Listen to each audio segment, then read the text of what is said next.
beloved, to Shalom Bible ASMR. Tonight, we journey with Abraham from the stars of Uar to the covenant at Moriah. Close your eyes, breathe deeply, and let God's word wash over you. If the sacred journey brings you peace, don't forget to subscribe, tap the bell for more anointed ASMR, and share this blessing with someone who needs rest. Now let's begin where fate did, under Mesopotamian skies.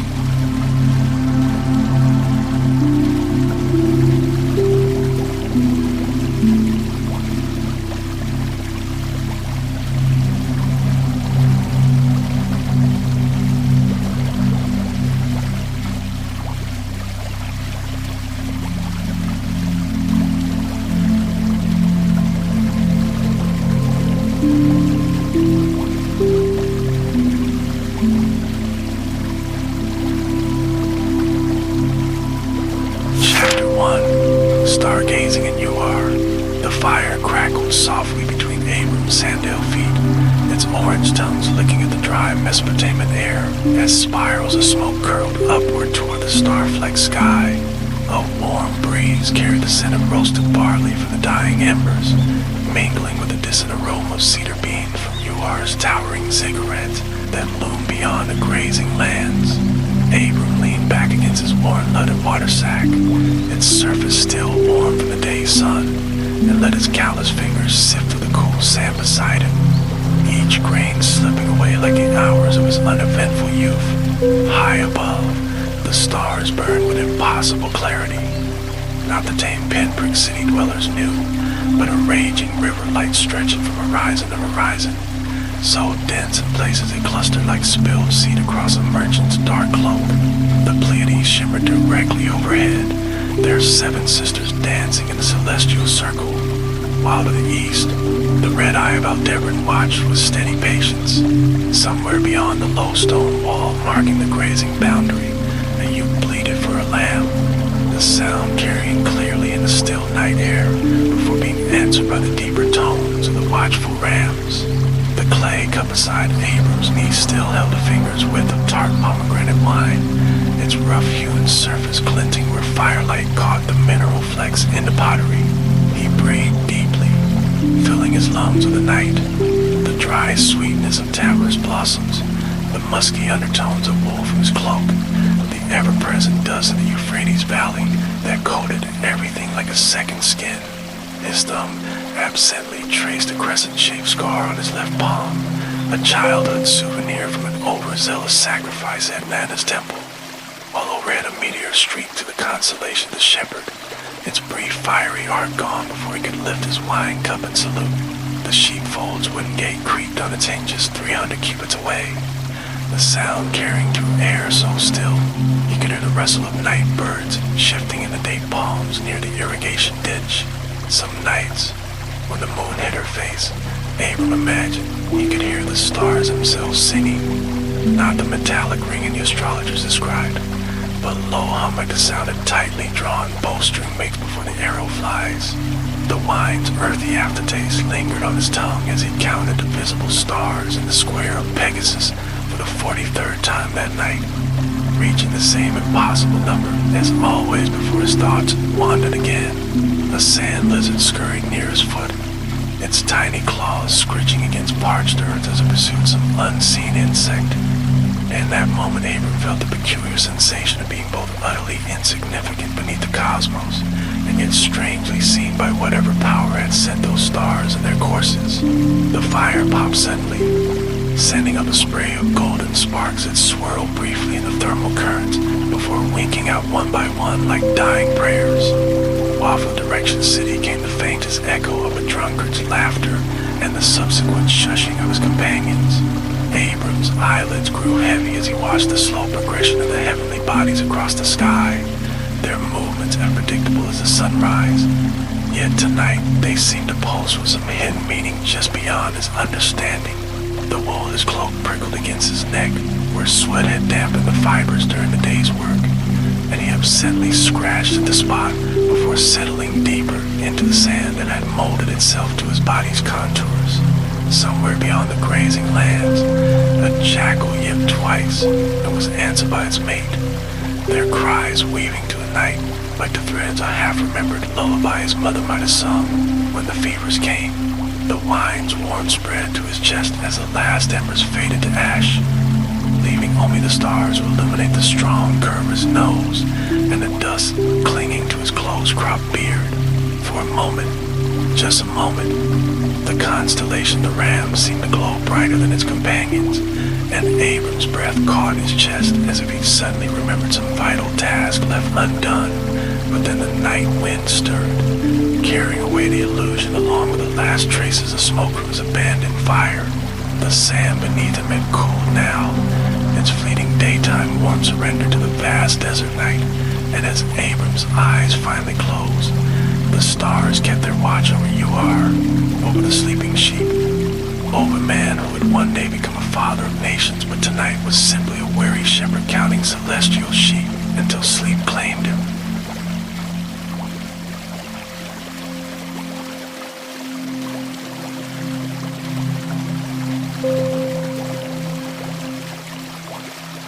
Chapter 2. The Divine Call, Genesis 12 verses 1 to 4. The first light of dawn had not yet touched the eastern horizon when Abram's eyes fluttered open, his breath catching his throat as the remnants of divine visitation still echoed in his bones. The coarse goat hair tent walls rippled gently in the cool morning breeze, each undulation casting strange shadows that danced across his sleeping mat like restless spirits. He lay perfectly still, feeling the weight of the wool blanket across his chest, its familiar itchiness suddenly foreign, as if his very skin had become new overnight. Outside, the earliest birds began their tentative songs, their melodies fragmented by the rustling of tamarisk branches against the tent's western side. Abram turned his head slowly, watching as a single shaft of pale light found its way through a nearly invisible gap in the weaving, illuminating motes of dust that swirled like miniature galaxies in the still air. The scent of last night's dying fire, that particular blend of charred acacia wood and roasted barley, mingled with the earthy aroma of the packed dirt floor beneath him. His fingers, calloused from years of tending flocks, moved unconsciously to trace the stitching along the edge of his sleeping mat. 37 knots in all, each one tied by Sarai's hands during their first year of marriage. The memory came unbidden, her brow furrowed in concentration, the tip of her tongue just visible between her teeth as she worked the tough sinew through the woven reeds. That same mat had accompanied them from Uar to Haran, its fibers holding the memory of every place they'd slept. The voice had come again in the night's deepest watch, not with a thunderous fanfare the storm gods his neighbors worshipped, but as something far more profound, a resonance that bypassed his ears entirely to settle directly in his marrow. Leave your country, it had said, the words vibrating through him like the lowest string on a lyre. Your people in your father's household. Even now, hours later, the command thrummed in his chest with each heartbeat. Outside, the gravel of the sheepfold path crunched beneath approaching sandals. Abram knew that gait, the slight drag of Eliezer's left foot from an old shepherd's injury. The sound of leather soles grinding tiny stones into dust seemed amplified this morning, each footfall a punctuation mark in the quiet dawn. The tent flap lifted with a soft sigh of fabric, admitting a blade of golden light that sliced across Abram's face. My lord, Eliezer began, his voice still rough with sleep, but the words died in his throat as their eyes met. Something in Abram's expression must have betrayed the night's events, for the old servant's eyebrows drew together in silent question. For a long moment, the only sounds were the distant bleating of waking sheep and persistent call of a desert lark. Without speaking, Abram rose, the wool blankets sliding from his shoulders with a whisper. The morning air raised goose flesh on his arms as his feet found the packed earth floor, the chill seep between his toes, a stark contrast to the lingering warmth of his sleeping place. He reached for his outer robe, fingers brushing against the intricate embroidery along the collar. Sarai's handiwork, every stitch a tiny act of devotion.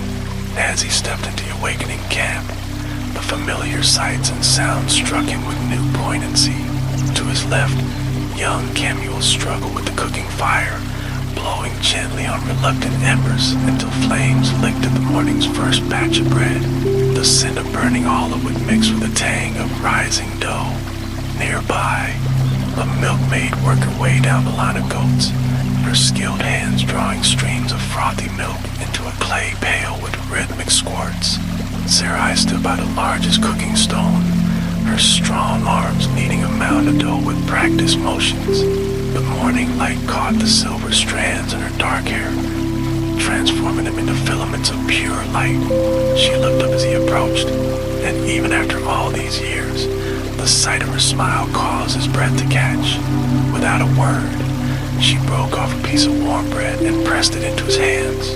The bread's heat seeped into his palms as he stared beyond the camp's perimeter. The sun now gilded the tops of the distant hills, painting the world in hues of gold and amber. Somewhere beyond those hills lay what? The voice had spoken of a land to be shown, not described. The uncertainty should have terrified him. Yet beneath his ribs, a strange excitement kindled. He became aware of Sarai studying him, her dark eyes seeing more than most. The god spoke to you again, she stated quietly, not a question but confirmation. The dough between her fingers bore the imprint of her grip. Abram nodded slowly, his mouth suddenly dry. We are to leave, he said, the words feeling both too large and too small for what they represented. All of it, Aaron, our kin, everything familiar. The silence that followed was broken only by the crackle of the fire and the distant laughter of children chasing a stray kid. Sarai's hands stilled in the dough. He watched as her throat worked, saw the moment when she swallowed her first response, and chose instead to ask, when? The simplicity of the question undid him. No arguments, no demands for explanations, just practical Sarai, ready to face the unknown at his side. He reached for her flour-dusted hand, marveling at the contrast between her delicate fingers and their surprising strength. Soon, he whispered, before the new moon. As the camp stirred full wakefulness around them, Abram found himself cataloging each ordinary moment. The clang of a copper pot set down too hard, the shepherd's off-key humming as he repaired a staff, the rhythmic slap of wet cloth against stone as laundry was beaten clean. These were the sounds of home, soon to be left behind. His gaze drifted to the northern road, barely visible beyond the grazing lands. That thin ribbon of packed earth would carry them to, where the voice had promised only guidance, not maps. The thought should have terrified him. Yet as he watched the dust devil dance across the distant plain, Abram felt something unexpected, a lightness, as if some long-held breath had finally been released. Behind him, the tent fabric flapped gently in the strengthening breeze, its rhythm matching the new cadence in his heart. The journey would be difficult, the way uncertain, but as the first fully risen sun of his new life warmed his face, Abram took his first steps toward the future, not with the hesitant tread of a man venturing into darkness, but with the firm stride of one answering the call that had waited his whole life to be heard.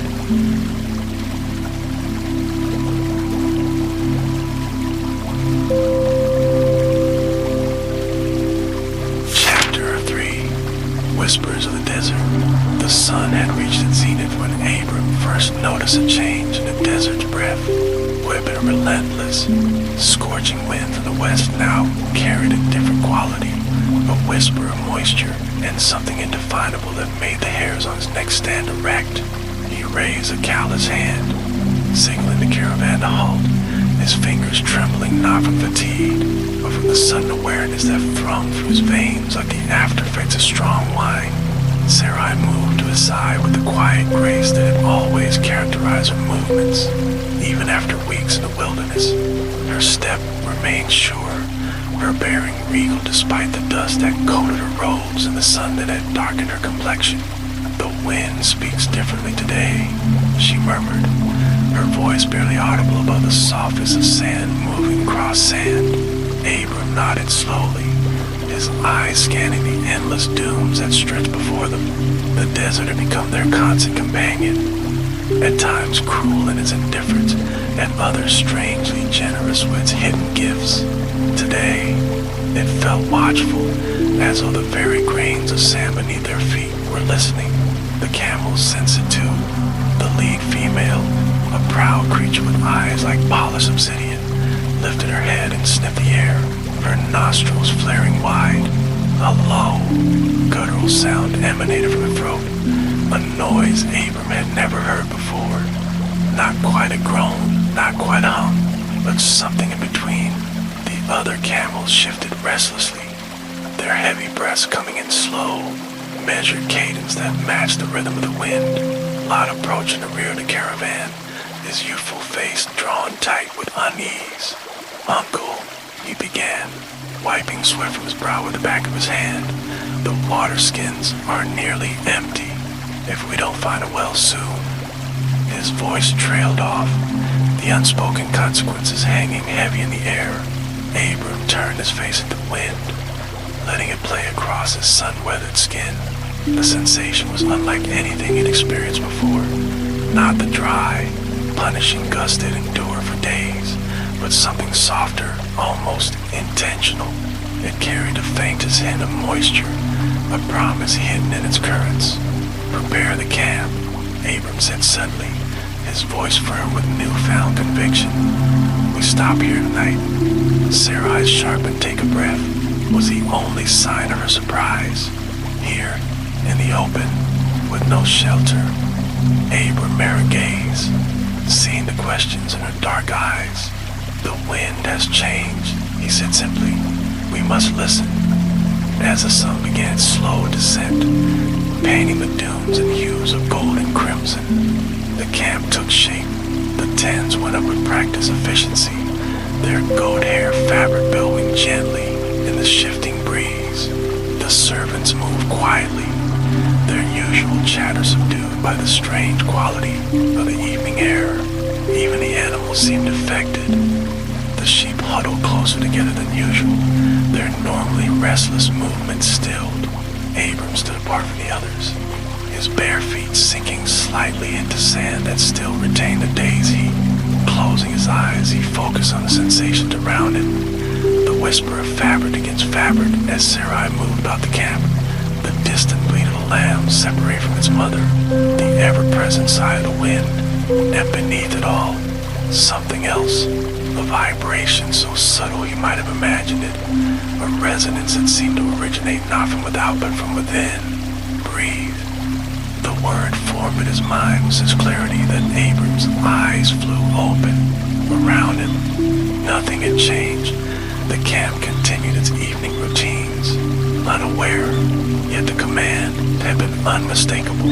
He inhaled deeply, counting silently as the desert air filled his lungs. 1, 2, 3, 4, holding for a heartbeat, and then exhaled. 1, 2, 3, 4. As he did, a remarkable thing happened. The wind, as if in response, pulsed against his face, matching his rhythm exactly. Sarai appeared at his elbow, her presence as familiar as his own shadow. Without words, she took his hand and placed it against her chest. Through the thin fabric of her robe, Abram could feel her heartbeat, steady, strong, and perfectly synchronized with his own breathing, with the pulse of the wind, with some greater rhythm that bound them all together. Night fell with startling swiftness, the desert stars emerging like countless watchful eyes. The campfires burned low, their light barely penetrating the growing darkness. Yet Abram felt no fear. The wind continued its gentle ministrations, now carrying the faintest scent of something green and growing, impossible in this barren place, yet undeniably present. As the first watch of the night began, Abram took his usual position at the edge of camp. The sand beneath him had cooled, its texture shifting from the gritty roughness of day to a strange, almost powdery softness. He lay back, letting the desert cradle him, his eyes fixed on the star-strewn sky above. The change came gradually. At first, he thought it a trick of the moonlight. The way the sand nearest his outstretched hands seemed to shiver, the individual grains trembling as if charged of some unseen energy. Then the movement became more pronounced, the sand shifting in distinct patterns that radiated outward from where he lay. Abram sat up slowly, his breath coming quick and shallow. Before him, the desert floor was alive with motion, not the random shifting of wind-blown sand, but deliberate, intricate designs forming and reforming like waves upon a shore. Spirals unfolded into concentric circles, which then resolved into what could only be described as pathways leading northward. A hand touched his shoulder. Sarai stood behind him, her face pale in the moonlight. "Do you see?" she began, but her words died as the night wind suddenly stilled. In a profound silence that followed, the sand before them rose in a shimmering column, twisting and turning upon itself like a living thing. Then, clear as water from spring, the voice came again, not in words this time, but in a flood of knowing that filled Abram's mind with perfect clarity. The destination, the purpose, the promise, all lay bare in an instant of transcendent understanding. Sarai gasped, her fingers tightening on his shoulder. "I saw," she whispered, her voice trembling. Abram turned to her, seeing his own or reflected in her eyes. "You heard it too," he stated, though it wasn't questioned. She nodded mutely, her free hand coming to rest against her abdomen in an unconscious gesture that spoke volumes. Dawn found them packing the camp with renewed vigor. The servants moved with purpose, their earlier fatigue forgotten. Even Lot seemed transformed, his youthful skepticism replaced by quiet determination. As the first rays of sunlight painted the dunes in shades of rose and amber, Abram led the caravan forward, following the path the night wind had revealed. The camels moved with uncanny certainty, their heavy feet finding purchase on sand that seemed firmer now, more substantial. And always, the wind at their backs, whispering, guiding, promising. With each measured breath in for four, out for four, Abram felt the desert's pulse synchronize with his own. The path ahead was clear, the destination certain. They were no longer wanderers in the wilderness. They were followers of the wind, pilgrims of the promise written in sand and stars. And the desert, ancient and wise, had opened its arms to them at last.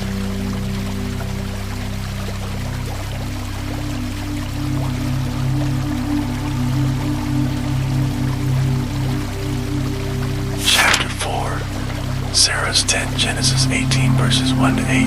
The heat lay heavy over plains of Mamre that afternoon, a thick blanket of stillness pressing down upon the encampment. Sarah sat cross-legged in the shaded interior of her tent, the fine linen of her headscarf damp with perspiration where it touched her temples. Before her, on a smooth stone slab worn flat by years of use, lay a mound of dough, pale and yielding as a living thing beneath her skilled hands. The rhythmic motion of kneading, push, fold, turn, had become second nature over decades of marriage to Abram. Her fingers worked without conscious thought, the heels of her hands pressing firmly into the soft mass, feeling the gluten strands tighten beneath her touch. The scent of fermenting yeast rose warm and earthy between them, mingling with the sharper aroma of the olive wood fire burning outside. A bead of sweat traced a slow path down the hollow of her throat as she worked, disappearing beneath the neckline of her sun-bleached robe. The tent interior smelled of all the years she lived within its walls. The faint musk of wool blankets, the tang of dried herbs hanging in bundles from the ceiling poles, the ever-present dust of the road that no amount of beating could fully remove from the woven goat hair fabric.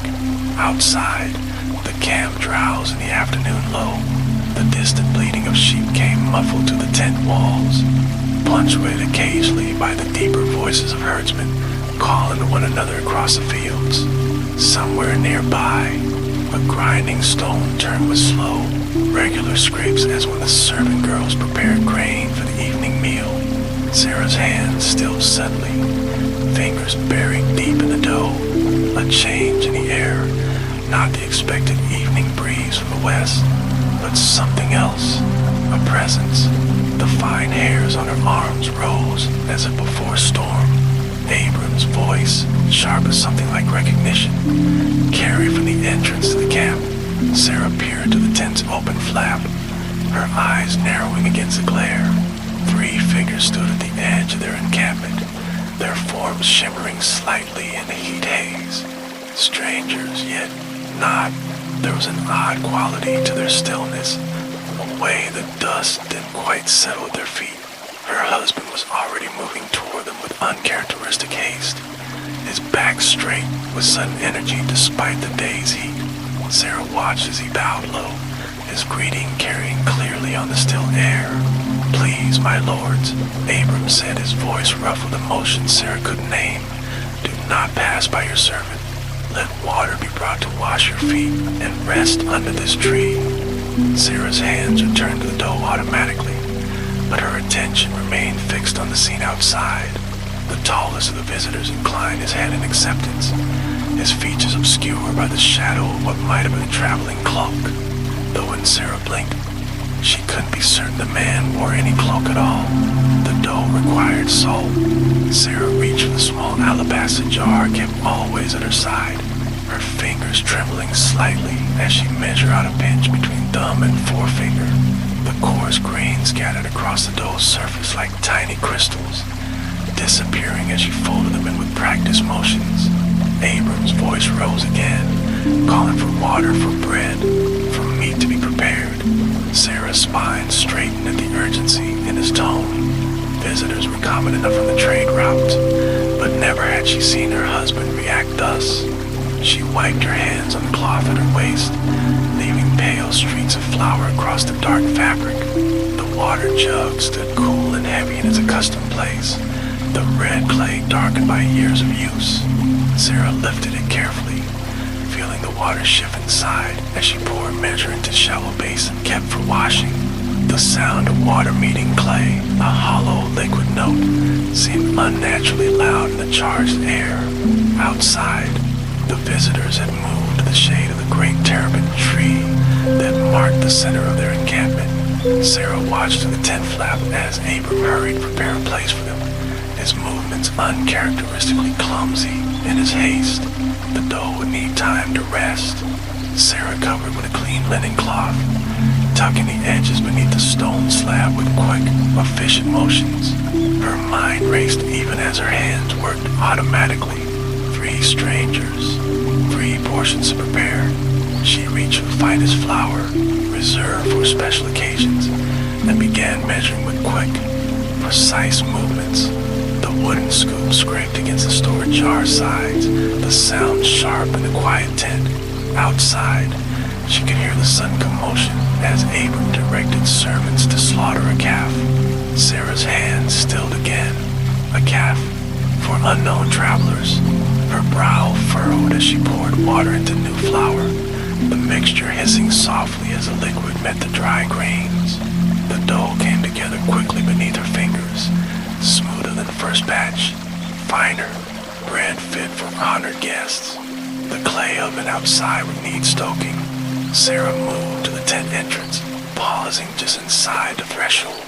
The 3 visitors sat beneath the terebinth tree, their forms somehow indistinct despite the clear afternoon light. One was it the same tall figure from before, turned suddenly, and Sarah had the uncanny impression of eyes meeting hers, though she could discern no features within the shadow of his hood. A shiver ran through her despite the heat. She stepped back instinctively, her shoulder brushing against a bundle of dried mint hanging from the tent pole. The sharp scent released by the contact cleared her head momentarily. Water. They would need water for washing, for drinking. Sarah lifted the large storage jar, the clay cool against her palms as she poured into smaller drinking vessels. The sound of water flowing from one container to another, a steady, musical trickle, filled the tent. Outside, the sounds of preparation continued. The crackle of a newly built fire, the thud of it being stacked, the low murmur of Abram's voice, speaking words she couldn't quite make out, and beneath it all, something else, a vibration in the air like the moment before a summer storm breaks. Sarah arranged the drinking cups on a tray with hands that refused to steady. The bread dough waited, covered, for its second rising. The meat would take time to prepare.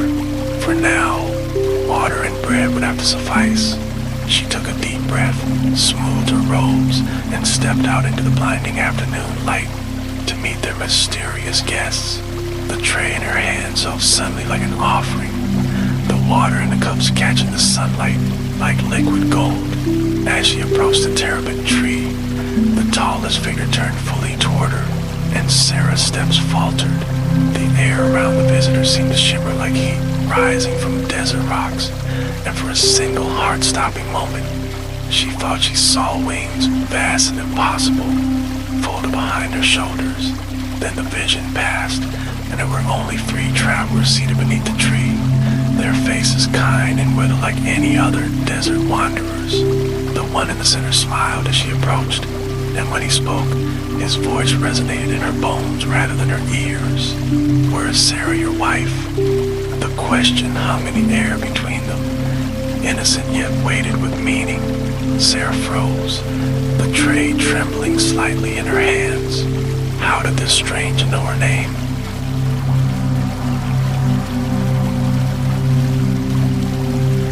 Abram turned to look at her, his face alight with something akin to recognition. "She is here," he said simply, gesturing toward where she stood in the tent entrance. The visitor's gaze found hers again, and this time Sarah couldn't look away. His eyes, if indeed they were eyes, held the depth of night skies and the warmth of embers.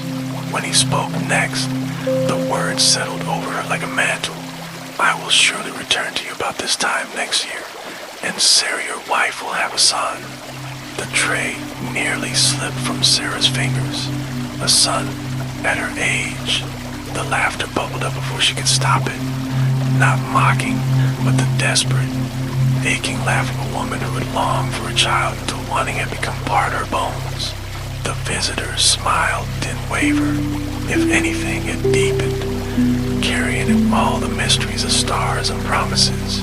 Around them, the camp continued its ordinary rhythms. Servants tending the fire, sheep bleating in the distance, the ever-present whisper wind through the terebinth leaves.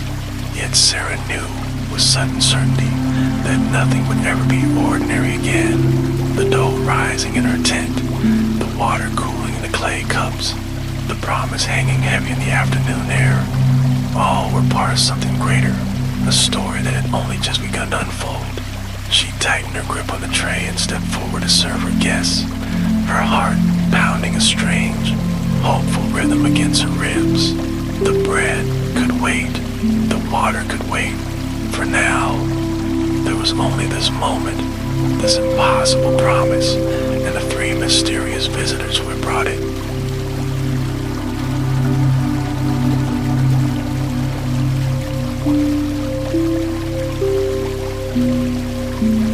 Chapter 5. Laughter under the oaks.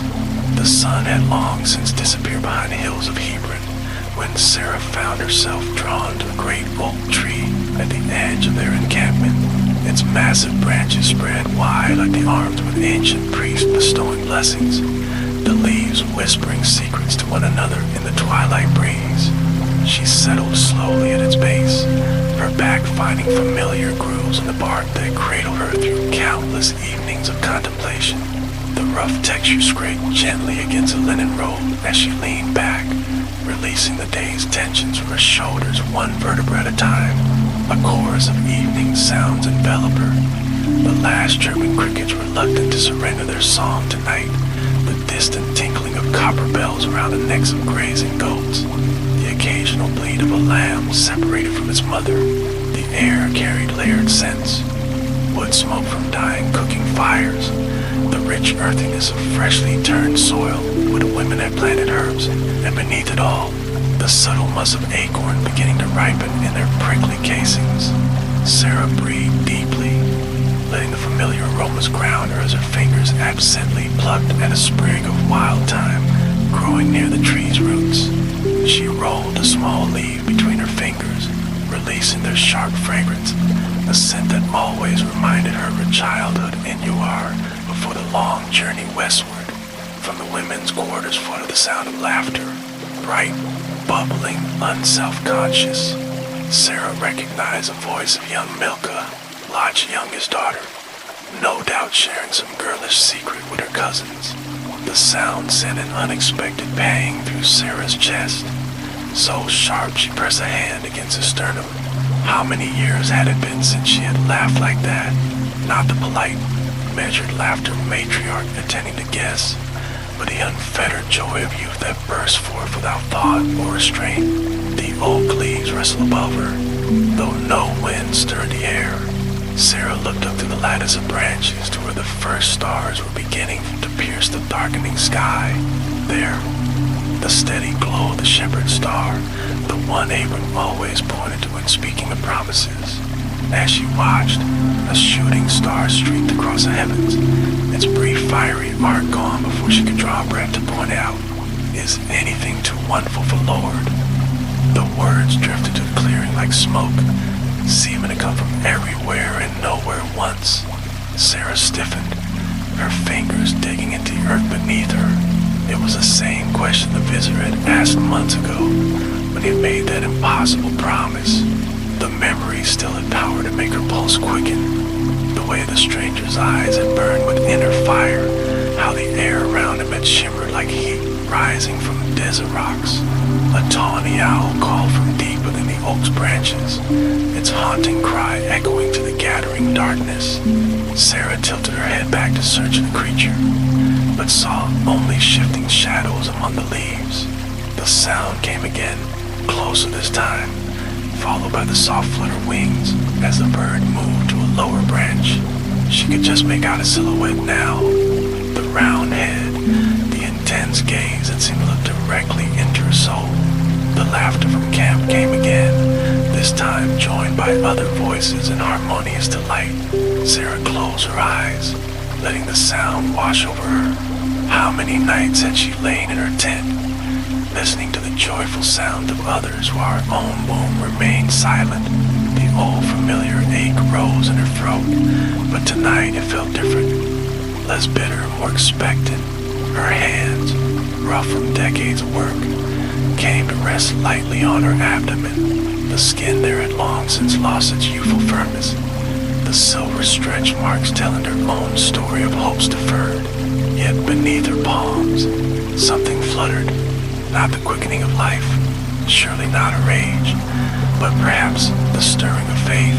The oak leaves whispered above her, their dry, rustling forming words just below comprehension. Sarah held her breath, straining to hear. The owl hooted again, its call resonating through her bones. In the distance, a nightjar began its chilling song, the rhythmic chirps blending with the steady cadence of her heartbeat. A cool breeze sprang up suddenly, carrying the scent of rain from distant hills. Sarah inhaled deeply, tasting the promise of water on her tongue. The wind played with the loose strands of hair that had escaped her braid, tickling her neck like the touch of a playful child. She smiled despite herself, the expression feeling unfamiliar, yet welcome on her weathered face. From the direction of the spring came the liquid notes of a reed flute, young Ishmael practicing again. The melody was simple, halting in places, but filled with such earnest joy that Sarah felt her toes tapping in the dust. How strange, she thought, that after all these years of waiting, of praying, of silent despair, she should find herself here, under an ancient oak, surrounded by the music of ordinary life, daring to hope for extraordinary things. The owl took flight suddenly, its wings beating the air with soft whooshes that stirred the leaves around her. Sarah watched its ghostly form disappear into the darkness, her eyes tracing its path until it vanished among the stars. The night seemed to hold its breath in the owl's absence, the very air vibrating with possibility. Then it came, faint at first, then growing stronger, the unmistakable sound of a woman's laughter, not Milka's girlish giggle, nor the polite chuckles of the servant women, but deep, rich, belly-shaking laughter that bubbled up from some long-sealed wellspring within her own soul. Sarah clapped a hand over her mouth, astonished at the sound coming from her own lips. The oak leaves danced above her, their rustling now unmistakably mirthful. Even the stars seemed to twinkle with amusement. Sarah gave herself over to the laughter, letting it shake her shoulders and bring unexpected tears to her eyes. How absurd, how wonderful, how like the Lord to plant such joy in barren soil. When the laughter finally subsided, leaving her breathless and flushed, Sarah wiped her eyes and leaned back against a sturdy oak. The night sound to change while she'd been lost in mirth. The cricket's song more insistent, the nightjar's call more rhythmic, the flute's melody more confident. Even the wind carried a new quality, as if it too had shared in her joy. Somewhere in the camp, a baby cried out in its sleep, quickly soothed by its mother's murmurs. The ordinary sound which once would pierce Sarah's heart now brought only a quiet smile. She pressed her palm once more against her abdomen, no longer searching for signs, but simply marveling at the wonder of it all. The owl called one last time from deep in the forest, its question hanging in the air like a blessing. Sarah tilted her face to the stars and whispered her answer to the night. Nothing, nothing is too wonderful for the Lord. And for the first time in 90 long years, she believed it completely.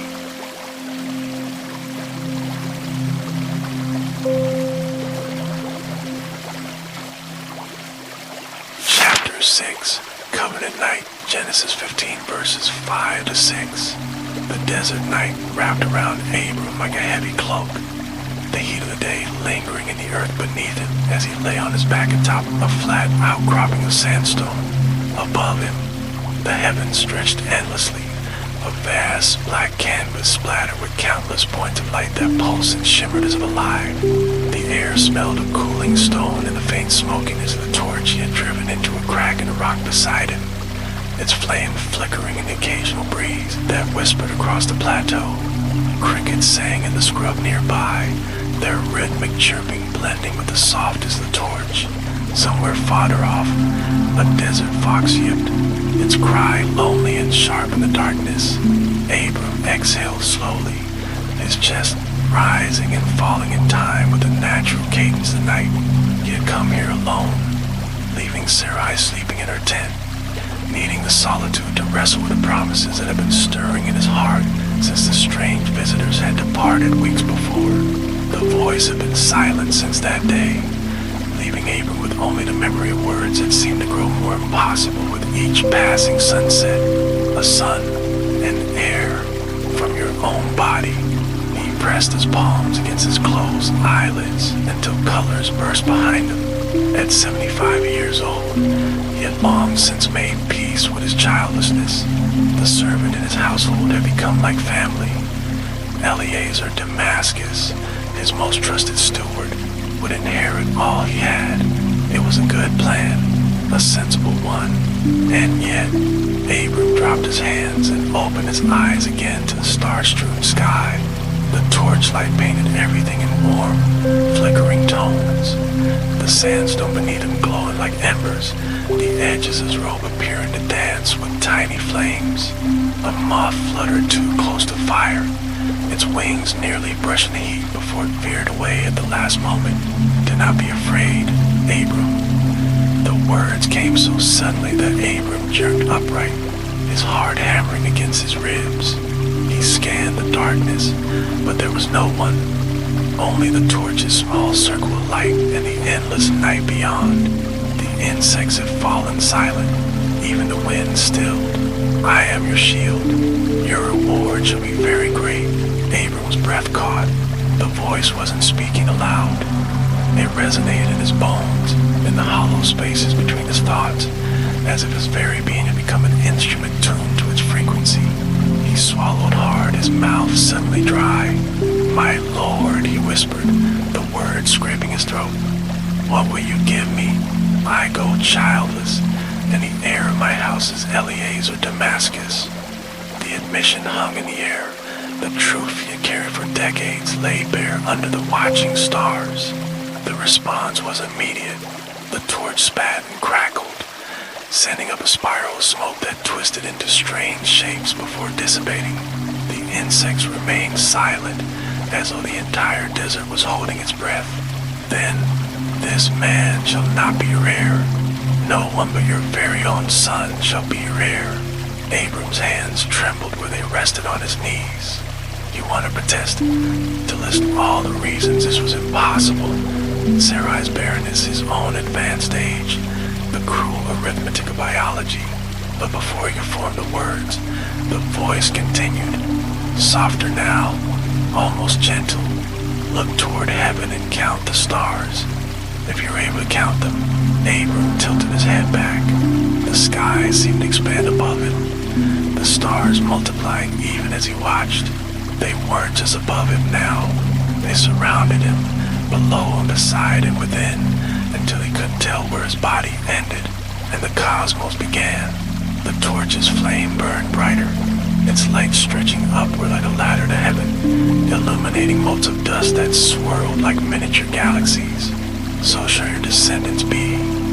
The words reverberated through Abram's chest, shaking loose something deep and primal. He gasped as the truth of them settled into his marrow, not as a metaphor, not as some distant abstraction, but as a certainty more real than the stone beneath him. Tears tracked hot paths down his wind-chapped cheeks as the full weight of the promise crashed over him in waves.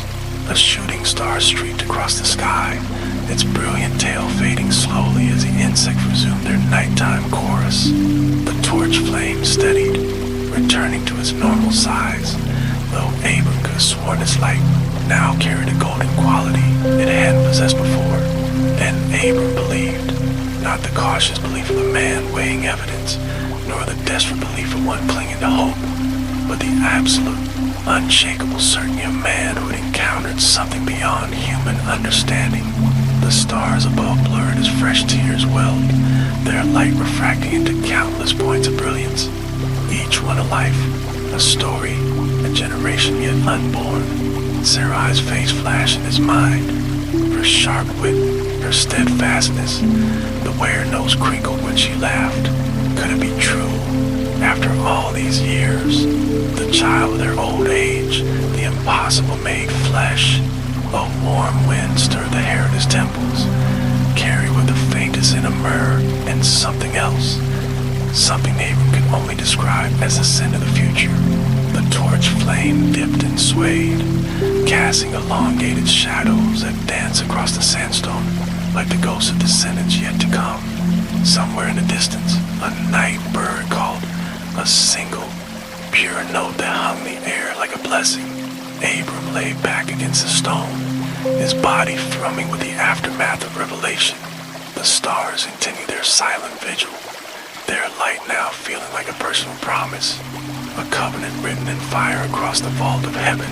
When dawn's first light gilded the eastern horizon, Abram rose stiffly, his joints protesting the night spent on hard stone. He plucked the torch from its crevice, surprised to find it still burning despite the hours that had passed. As he turned toward camp, the rising sun painted the desert in shades of rose and gold.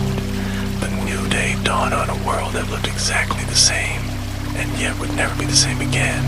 The promise thrummed in his veins with each step, as steady and sure as his own heartbeat. Somewhere in the future, in a time he would never see, his children's children would look up at these same stars and remember this night. And that knowledge settled over Abram's shoulders like a mantle light as he walked back to a life that had been forever altered beneath the watchful eyes of heaven.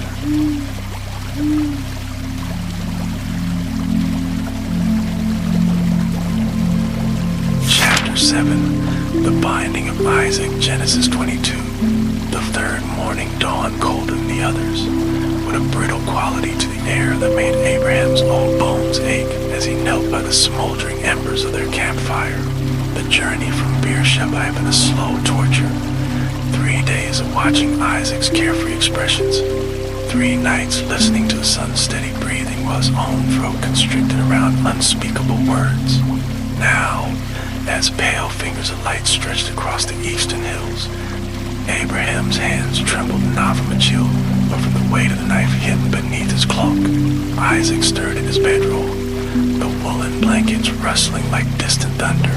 Abraham watched the boy's face in the firelight, the way his long lashes fluttered against cheeks still rounded with youth. The unconscious pout his lips as dreams momentarily held him captive. At 16, Isaac stood at the precipice between childhood and manhood, his limbs lengthening daily, but still occasionally moving with the coltish awkwardness of adolescence. "Father," Isaac's voice was thick with sleep as he sat up, rubbing at his eyes. "Is it time?" Abraham could only nod, the words sticking in his throat like dry bread. He busied himself with the donkey's harness, letting the rhythmic motions of tightening straps and checking buckles steady his breathing. The animal turned its great head to nuzzle his shoulder, its warm breath fogging in the crisp air. They set out as the stars faded, Abraham leading the way up the narrow mountain path with Isaac and the donkey following behind. The firewood made soft clinking sounds as the donkey walked, the scent of freshly cut acacia rising with each step. Abraham focused on these mundane details, the way morning dew clung to spiderwebs strung between rocks, the skittering of lizards through dry grass, anything to avoid turning back to see Isaac's trusting face. Halfway up the slope, the path narrowed, forcing them to walk single file.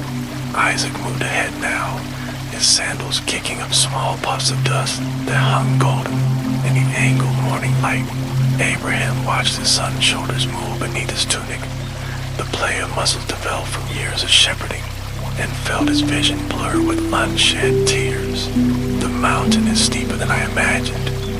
Isaac caught over his shoulder, his voice bright with the thrill of adventure. Abraham swallowed hard. God will see us in place.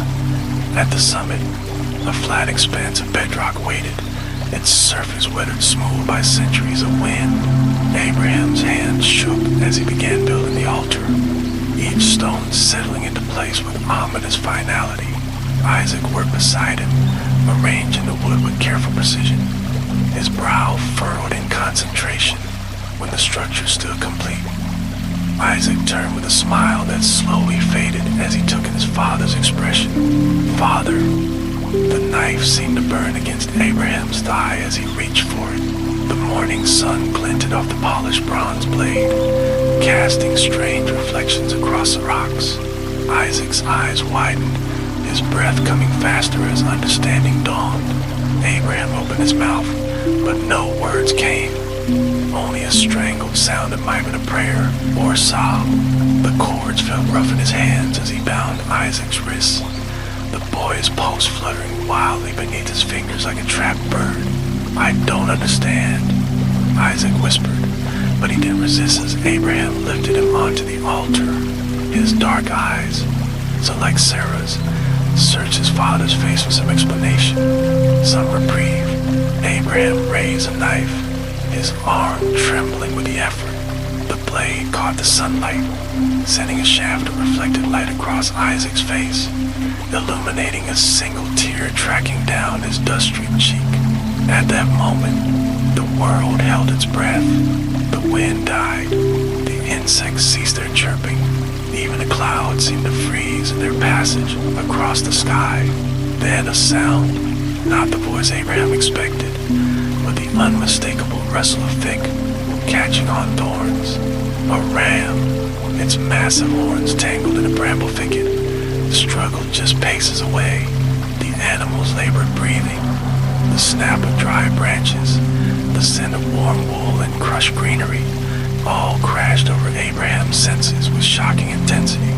The knife slipped from his numb fingers, striking the rock with metallic ring that echoed across the mountaintop. His knees gave way, and suddenly he was clutching Isaac to his chest, his face buried in the boy's neck, inhaling familiar scent of sun-warmed skin, and the faint rosemary oil Sarah always worked into his hair. God will provide. Abraham choked out, the words muffled against Isaac's shoulder. The ram's sacrifice took most of the morning. Abraham worked with trembling hands. The course was scratching his palms as he freed the animal from its thorny prison. Isaac, once unbound, moved in silent shock, fetching water, gathering additional wood, his eyes never leaving his father's face for long. When the flames finally consumed the offering, sending plumes of fragrant smoke skyward, Abraham kept one hand on Isaac's shoulder, meeting the solid reality of his living, breathing son. The acrid scent of burning will mix strangely with the sweetness of crushed wildflowers underfoot, creating an aroma that will forever have to bring this moment rushing back. As they descended, the afternoon sun warm on their backs, Isaac finally broke the silence. "Father," his voice was small, uncertain. Abraham turned, taking in his son's ashen face, the dark circles beneath his eyes. "The voice you heard." Isaac swallowed hard. Did it say why? Abraham studied the path ahead, where the first shadows of evening were beginning to stretch across the valley. "To know what was in my heart," he said at last, and then, softer, "and what was in his." The walk back to Beersheba took 4 days instead of 3, their pace slowed by unspoken need to remain close. At night, they slept shoulder to shoulder, and when Abraham started awake from nightmares of raised knives and bleeding eyes, Isaac's steady breathing beside him became the only prayer he needed. Years later, when Isaac held his own squalling newborn, a boy with Sarah's eyes and Abraham's stubborn chin, he would remember the scent of burning ram's wool and crushed thorns, and understand at last the terrible, beautiful cost of love. And Abraham, watching his grandson clutch Isaac's finger with tiny, perfect hands, would count this moment too among God's provisions, more precious than all the stars in the sky.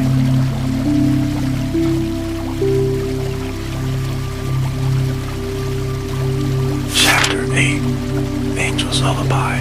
The desert held its breath as midnight approached, the usual chorus of nocturnal creatures falling into an unnatural hush. Sarah lay on her sleeping mat, the weight of her 90 years pressing into the woven reeds beneath her, though her body ached with the day's travels. Sleep eluded her tonight. The child within her, that impossible promise made flesh, stirred restlessly, as if anticipating something her aged mind couldn't yet comprehend. A faint shimmer appeared at the edge of her vision, like heat rising from sun-baked stones. Sarah blinked, attributing to tired eyes, but the glow intensified, pulsing gently in time with some cosmic rhythm. The air in the tent grew thick with the scent of myrrh and lightning, an impossible combination that made her nostrils flare and her heart pound strangely in her chest. Then the music began, not from outside the tent, not from any earthly source, but from the very air molecules surrounding her. A single pure tone at first, vibrating at a frequency that made the copper cooking pots hum in sympathetic resonance. The note hung suspended in the darkness, shimmering like a star brought down to earth, before blossoming into harmonies no human throat could produce. Sarah's hands trembled as she recognized the melody. El Shaddai, the name Abram whispered in his nightly prayers. But this rendition held depths her husband's rough voice could never capture. The 432 hertz tuning resonated in her bones, aligning with some fundamental pattern of creation itself.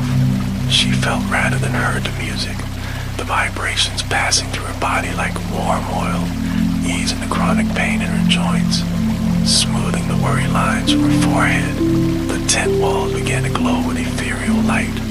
The coarse goat hair fibers transform into a tapestry of liquid gold.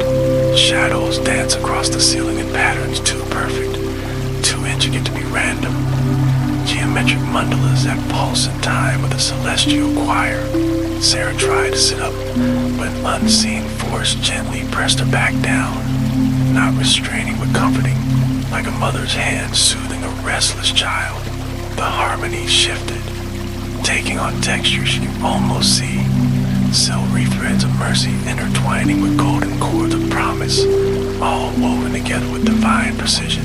A particular sequence of notes made her womb flutter in response, the child within kicking sharply as if trying to join the chorus. Sarah gasped as a wave of pure emotion crashed over her. Not her own, but something purer, holier being poured directly into her spirit. Outside, the entire camp lay suspended in time. The watchmen stood frozen at their posts, their unblinking eyes reflecting starlight. The grazing camels had paused mid-chew, their jaws slack. Even the wind had stilled, the desert sands holding their shifting shapes as though God himself had pressed pause on creation to allow this moment. The music grew more complex now, layers upon layers of sound revealing hidden meanings. Sarah's limited human hearing could only grasp fragments, hear a phrase that smelled like rain on parched earth, there a progression that tasted of pomegranates and honey. The child in her womb responded with increasing agitation, as if recognizing some primal call. Then came the voices, not with words, not in any language her mind could parse, but in pure concepts that bypass her ears entirely to imprint directly on her soul. A flash of understanding. This song wasn't being performed for her. She was merely privileged to witness the universe singing to itself. The celestial spheres harmonizing with the divine. The life growing within her was part of some greater symphony, a note in a composition stretching from eternity past to eternity future. The tent flap stirred though no wind blew. Sarah turned her head slowly. Why was moving so difficult? To see the fabric parting of his own accord. Through the opening, she glimpsed impossible things. Wings of fire and eyes like molten gold. Shapes that defied geometry and colors that had no name in mortal tongues. The beings didn't enter, but their presence intensified the music, adding counter melodies that made Sarah's teeth vibrate and her tears flow freely. As the song reached its climax, Sarah realized with sudden clarity that she was hearing in 4 dimensions. The music contained not just the present moment, but echoes of Abram's call from Uar, whispers of future deliverance from Egypt, even faint strains of time when the Messiah would walk these very hills. The vibrations aligned her DNA, adjusted her cellular structure, preparing her aged body for the miracle it carried. When the final note faded, though faded, wasn't quite right. It simply transitioned to a frequency beyond human perception. The ordinary night sounds returned all at once. Crickets, a distant jackal, the rustle of palm fronds. Sarah lay drenched in sweat, her fingers clutching the blanket in white nickel fists. The tent walls no longer glowed, but her skin still tingled with residual energy. She pressed both hands to her belly, now warm and humming like a sun-baked stone. The child had settled into an unusually deep sleep, his tiny limbs relaxed in a way they'd never been before. Sarah opened her mouth to call for Abram, but the words died in her throat. Some experiences were too sacred for speech, too immense for a human language to contain. As dawn's first light painted the eastern sky, Sarah finally understood. The lullaby hadn't been for her comfort, nor even solely for the child's. It had been a tuning fork struck against the universe, aligning her very being with divine purpose. The melody will remain etched in her cells, passed down to generations yet unborn, a harmonic signature marking the miraculous line of promise. Outside, a cock crowed, breaking the last remnants of the night's enchantment. Sarah closed her eyes, the echoes of celestial harmony still vibrating in her bones, and for the first time in 90 years, slept the deep, untroubled sleep of a child safe in her father's arms.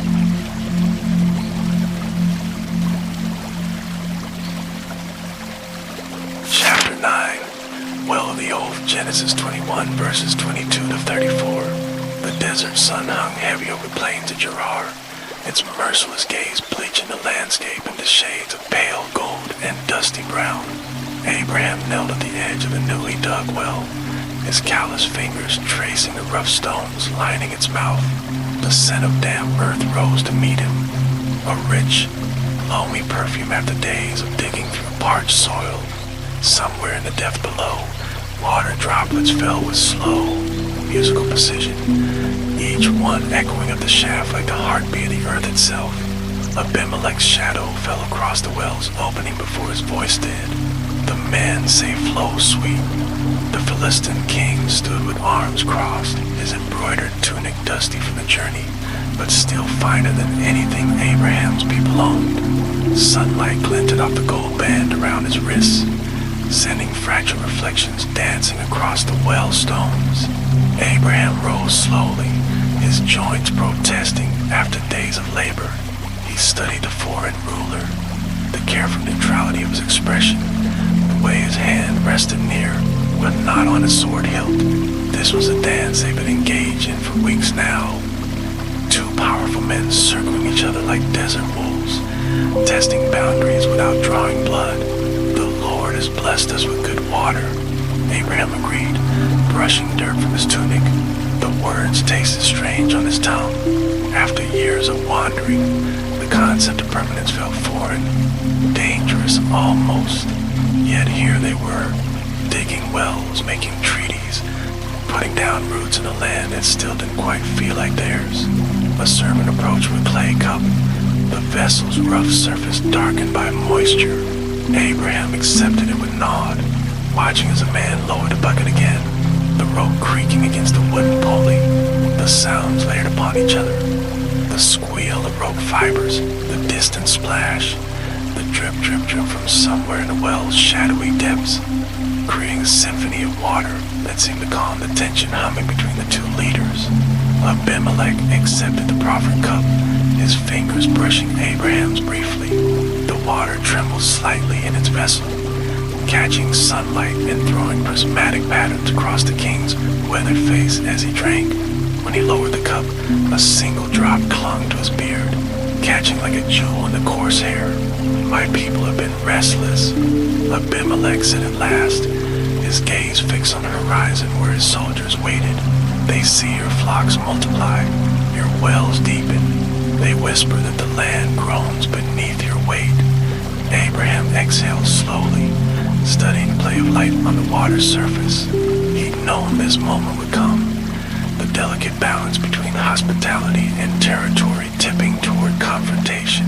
Somewhere behind him, Isaac's laughter rang out as the boy played near the tents, the sound pure and carefree in a way that clenched Abraham's heart. Let there be an oath between us, Abraham said, meeting Abimelech's gaze squarely. A covenant sworn before God that neither of us will deal falsely with the other. The wind picked up suddenly, carrying the scent of ripening barley from a nearby field. It rustled to the oak under which they stood, its leaves whispering secrets in a language neither man could understand. Abimelech's captain shifted uneasily, his armor clinking softly, but the king himself remained still as stone. Abraham gestured to a young ewe grazing nearby. Without words, his servant sprang into action, selecting 7 lambs from a flock, preparing the ritual space with practiced efficiency. The animals' soft bleating filled the air, their woolly sides rising and falling rapidly as they sensed a change in atmosphere. As the sun reached its zenith, the 2 men stood facing each other across the sacrifice.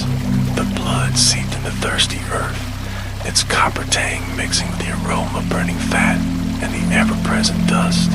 Abraham spoke the words of covenant slowly, each syllable weighted with intention, while Abimelech's translator murmured them back in the guttural Philistine tongue. When the ceremony ended, Abraham presented the 7 lambs separately. "These are for you to keep," he said, watching Abimelech's eyebrows rise, "that it may be a witness I dug this well." The well water murmured beneath them as Abimelech considered this. Somewhere in its depths, another droplet fell, its echo resonating strangely in the sudden silence. At last, the king nodded, his gold bracelets flashing as he motioned for his men to accept the gift. They feasted that evening under spreading oak, its gnarled branches strung with oil lamps that flickered like captive stars.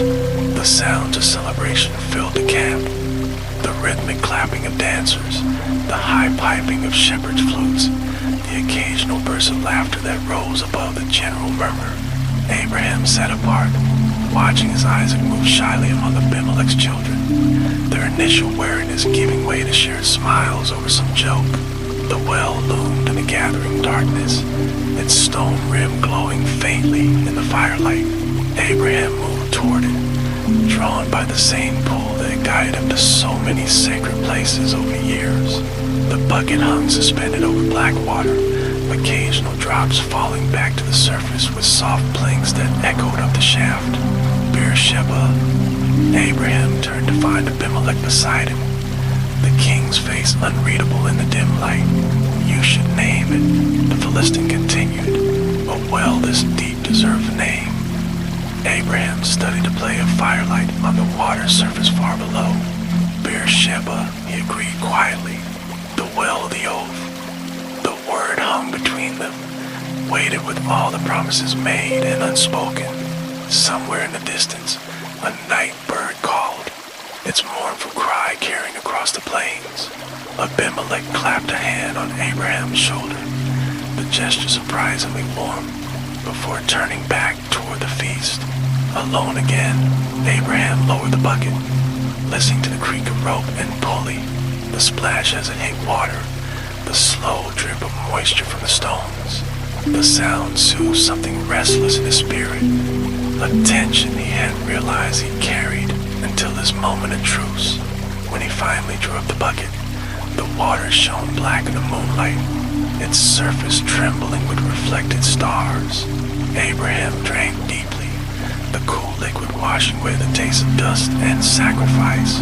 Somewhere behind him, Isaac's laughter rang out again, mingling with the foreign cadences of Philistine speech, a sound as hopeful and improbable as water springing from desert stone.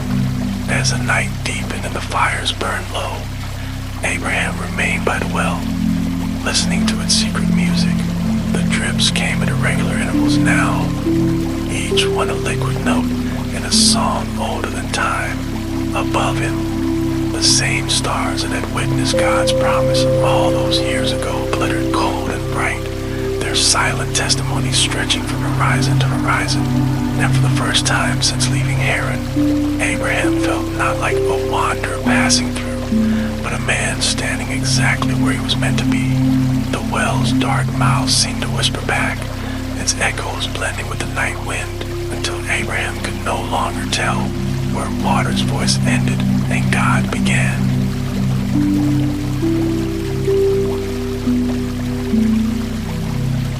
Chapter 10. Eternal Promise. The wind moved through the high grasses of Mamre with sound like time itself exhaling. Abraham lay on his sleeping mat, the coarse wool fibers imprinting their texture against his cheek as he turned his face toward the tent opening, where the last light of day painted the horizon in shades of burnt umber and fading gold. At 175 years, each breath had become a conscious labor, the air moving thick through his lungs like honey, each exhalation carried with it fragments of memories that seemed more real than the goat hair walls surrounding him.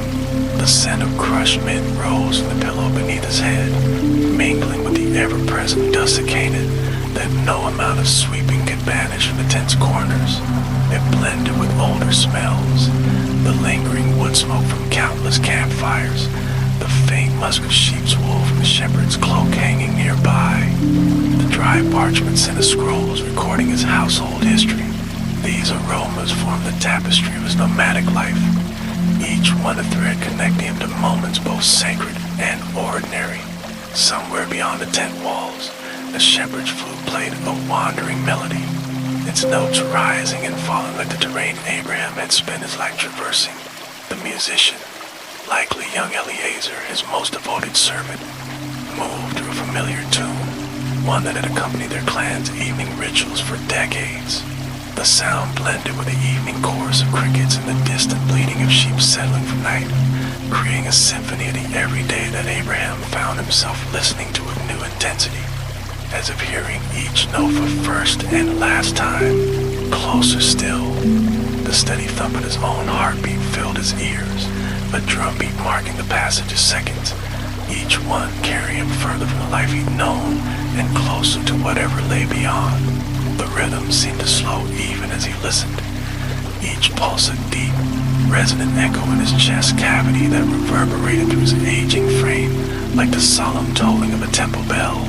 Isaac had come earlier, his strong hands cool against Abraham's fever brow.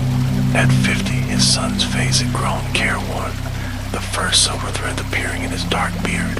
But in Abraham he would always be the miracle child, the living embodiment of God's impossible promise. They'd spoken little during the visit, the silence between them comfortable as an old cloak. What words could possibly sum up a lifetime of wandering, of waiting, of wonders witnessed?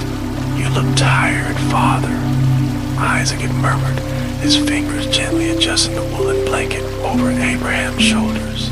The gesture was so reminiscent of Sarah. Gone these 38 years, yet still present in their son's careful movements, that Abraham's breath had caught painfully in his chest. "Not tired," Abraham had corrected softly, his voice roughened by age and disuse. "Ready." The single word had hung between them, weighted with meanings only they could fully comprehend. Isaac's dark eyes, so like his mother's, had glistened in the lamplight, but he'd simply nodded, squeezing Abraham's hand with strength that spoke of both grief and acceptance. Now, as twilight deepened into true night, Abraham's breathing grew more labored. Each inhale carried sensory memories, the rich loam of Haran after spring rains, the acrid smoke of Sodom's destruction, the sweet musk of newborn lambs, the metallic tang of blood from circumcision rites, the floral bursts of pomegranates picked from oases along their wanderings. The tent flap stirred though no wind blew, and Abraham knew with sudden certainty he was no longer alone. "You were called." The voice resonated not through the air but within him, vibrating in his bones like the lowest string on a harp. It carried the same timbre as that first call in "You are," yet now held layers of meaning accumulated over a century of covenant. Abraham's eyelids fluttered but didn't open. There was no need. The presence filled the tent, brighter than the oil lamp flickering nearby, yet casting no shadows on the woven walls. "From your father's house." Images flashed behind his closed lids with startling clarity. Tura's workshop in You are, the smell of wet clay and cedar shavings as his father crafted idols of the city's temples. A younger version of himself kneeling by the Euphrates at midnight, questioning the stars for the first time, his heart restless with unnamed longing. The long road west, each step heavy with uncertainty yet light with promise, the desert stretching endlessly before them, to a land I would show you. The scent of Mamre's oaks after rain flooded his senses, so vivid he could almost feel the droplets on his face.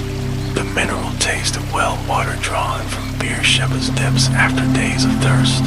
The satisfying weight of stones piled into altars at Shechem, Bethel, Hebron. Each one a marker of divine encounters, a testament to moments when heaven had touched earth. Abraham's heartbeat slowed further, each pulse a deep, resonant echo in his chest that seemed to shake the very ground beneath him. The flute music outside faded, replaced by a sound like countless wings brushing against the tent walls, not threatening but expectant, like servants awaiting a master's command. The oil lamp's flame burned suddenly brighter, its light penetrating his closed eyelids, painting his vision in hues of gold and amber that had no earthly counterpart. "I will make you a great nation."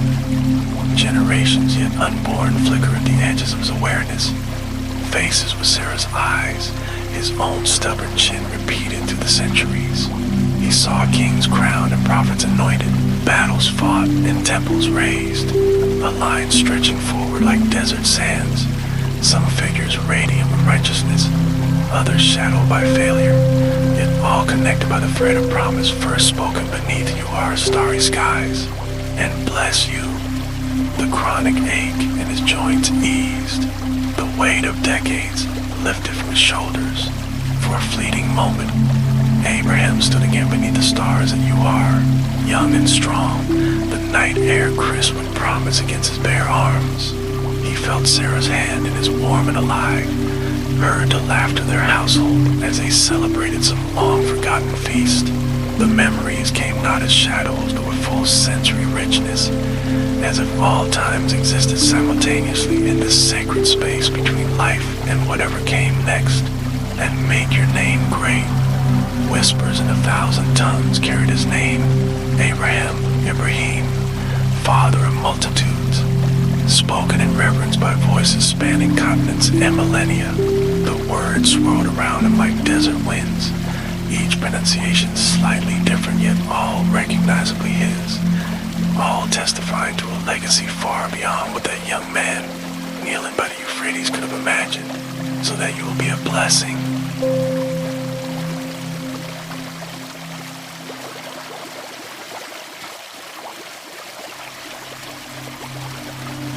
The tent walls dissolved around him, the goat hair fibers unraveling into strands of golden light, the flute's melody transformed into a chorus beyond human making, voices woven together in harmonies only having to compose, singing the story of man who dared believe the impossible.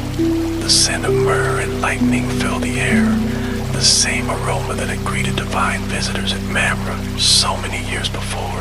When the promise of Isaac had first been spoken, Abraham's final breath left his lips as a sigh, barely stirring the mint leaves beneath his head.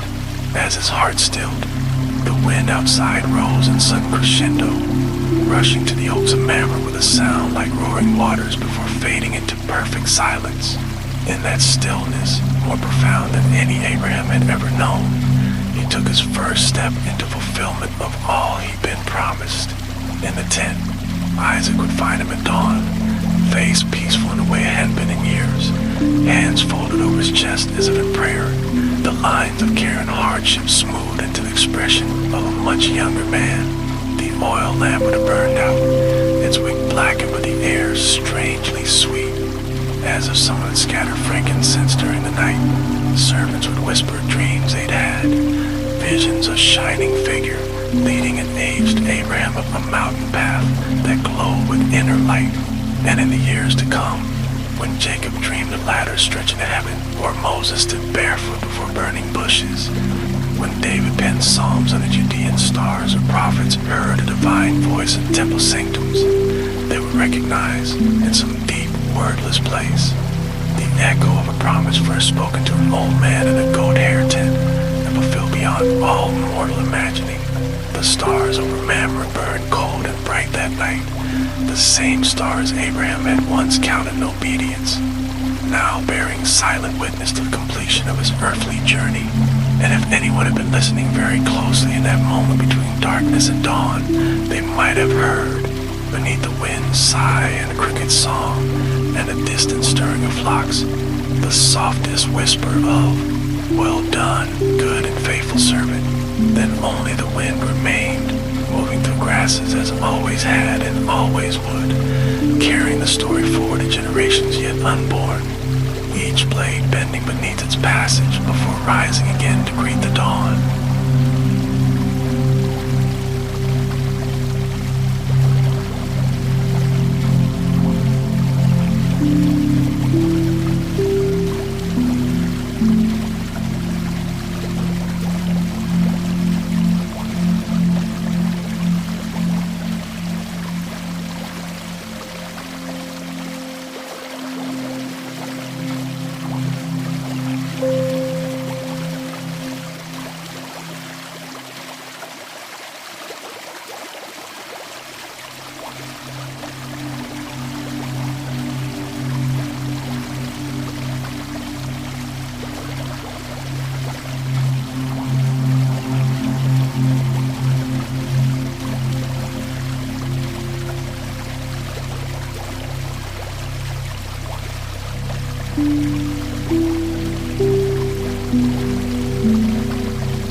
Mm-hmm.